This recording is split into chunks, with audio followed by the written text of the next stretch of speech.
Oba dva zakona, zakon o nalogah in pooblastilih policije in zakon o letalstvu, nas sicer še ne pošiljata tja, kjer so danes recimo ZDA ali pa Kitajska, ampak trasirata pot, da bo to postalo normalno.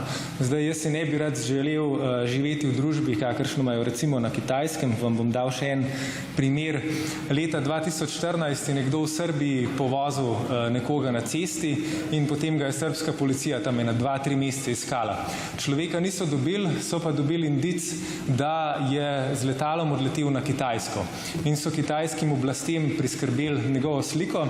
Kitajske oblasti so samo na podlagi slike tega človeka med 1,3 in nekaj milijarde ljudi, ki so na Kitajskem dobile v 3 dneh. Zakaj? Ker imajo povsod okrog kamere in vse prisoten nadzor. Pač to je sodobna družba kontrole, ne? In v Levici absolutno nasprotujemo pač vzpostavljanju te sodobne družbe kontrole, ki jo pač nekateri želite odpirati s temi zakoni, s podvojitvijo sredstev za Sovo, ki so predvidena v proračunu in podobno. In absolutno nasprotujemo, da bi prišli do tega. Slavoj Žižek je pred časom na pol v šali rekel, da že malo pogreša tisto staro, dobro policijsko državo, ko si pogledal čez ramo in tam videl špicla, si vsaj vedel, da te zasledujejo. Danes je nadzor veliko bolj perfiden.